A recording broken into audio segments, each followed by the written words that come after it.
Guys, let's start with the Cotton Bowl. Number 9 Mizzou is a 2.5-point favorite against number 7 Ohio State. That game being played on Friday, December 29th at 8 p.m. Eastern on ESPN. Mizzou being a 2.5-point favorite. Gosh, that feels really, really telling that Mizzou is the favorite in this one. A little bit, yes, but we didn't start there. Ohio State actually opened this game as a 6.5-point favorite. So we've got a 9-point swing going into this. And I know a lot of people like to bet off of that line movement. And if you do, this is about as dramatic and drastic of line movement as you're going to see during this bowl season. But there is a reason behind it. And if you guys want to dig into that, we can in a minute here. Yeah, you're exactly right. Look, there is very clearly one team that feels like this is their Super Bowl and another team that has played in bigger bowl games, and this one will probably not move the needle in the same sort of way, and the line has reflected that.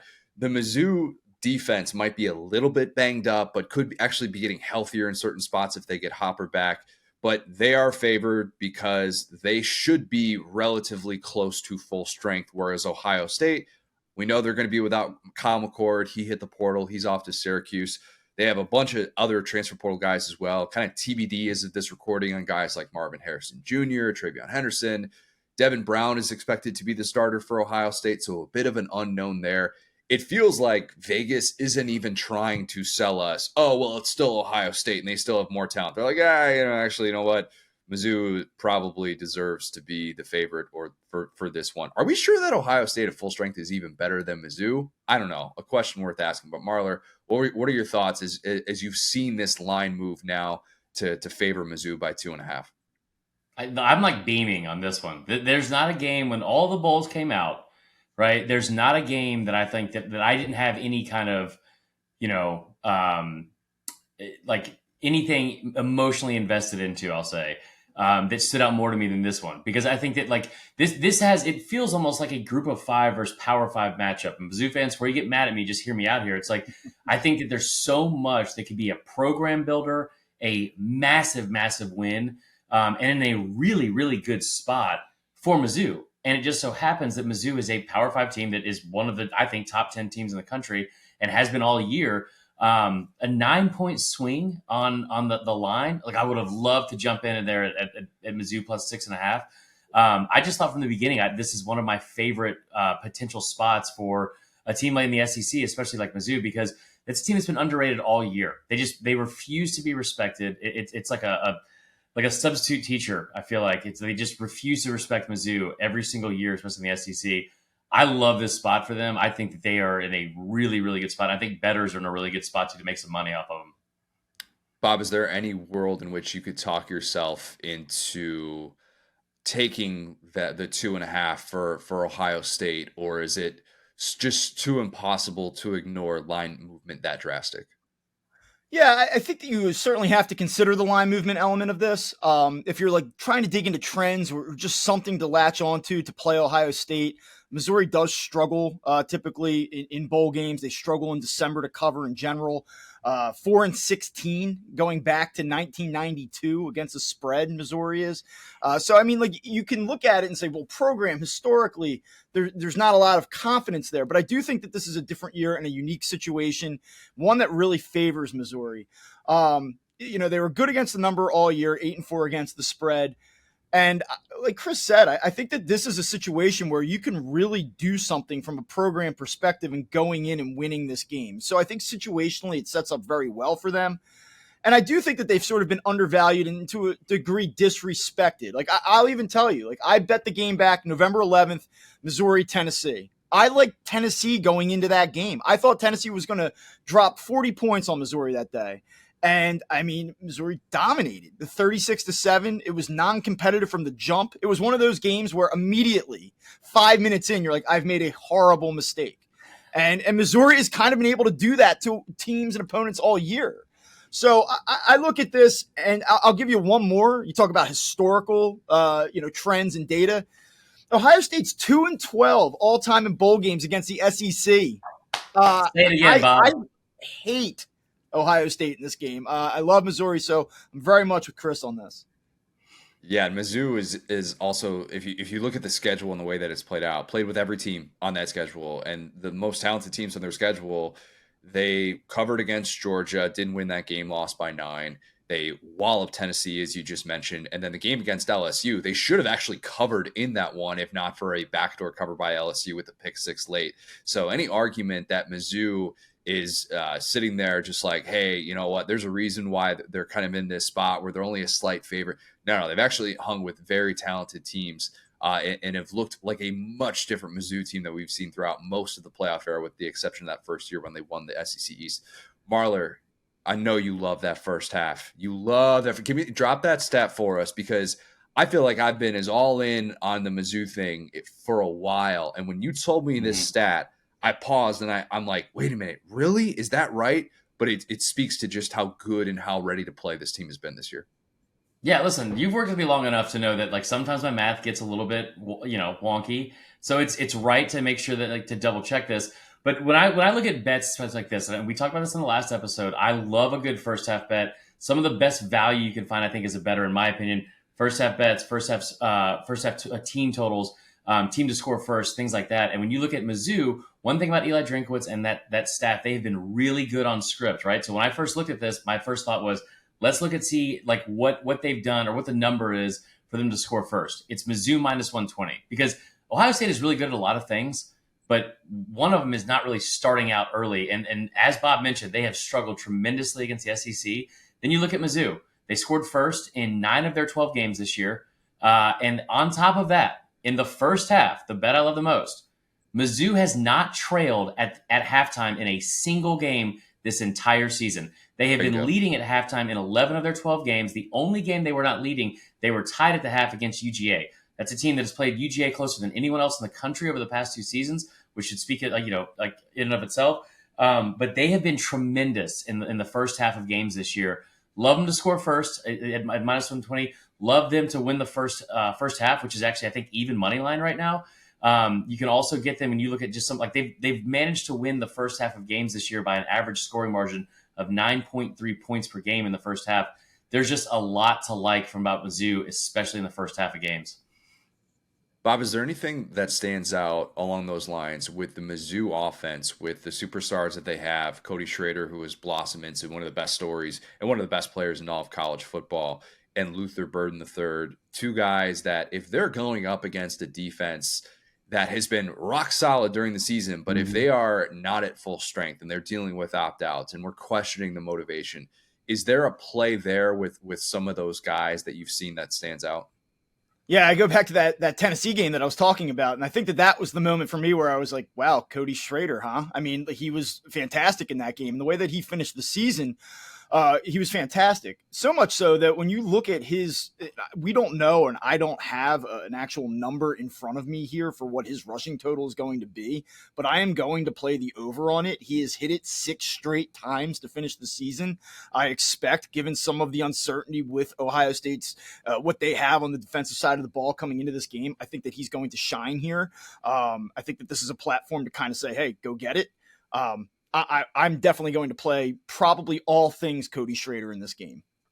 Seems like a safe bet. Seems like a really bet on Cody Schrader. Do not bet against that kid. He has just been lights out. Just not a fun guy to tackle.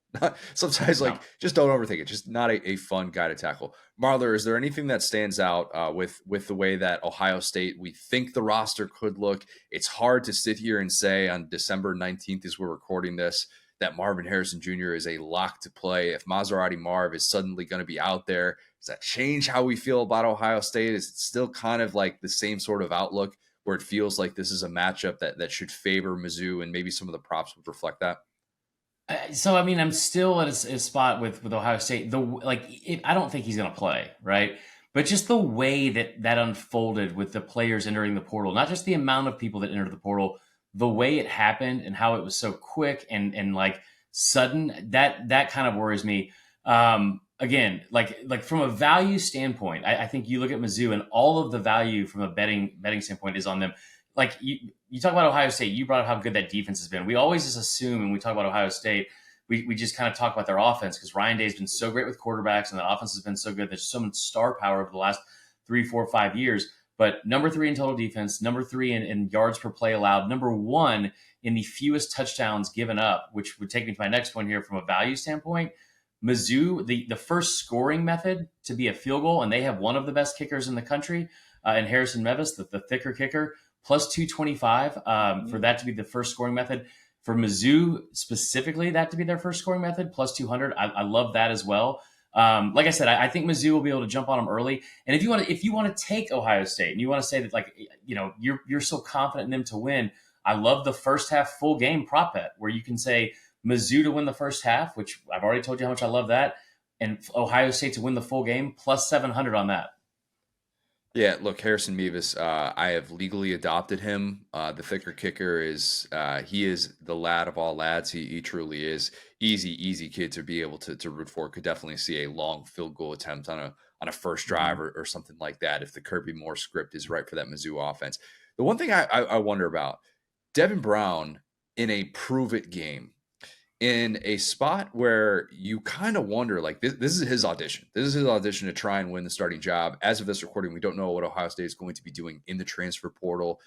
Even if they do bring in someone, this is still a big-time opportunity for a guy that missed out on the starting job. And what if he just plays his absolute tail off? And this Ohio State offense that's been kind of stuck in the mud at times, and you've been betting Ohio State unders, you've probably made yourself a good bit of money.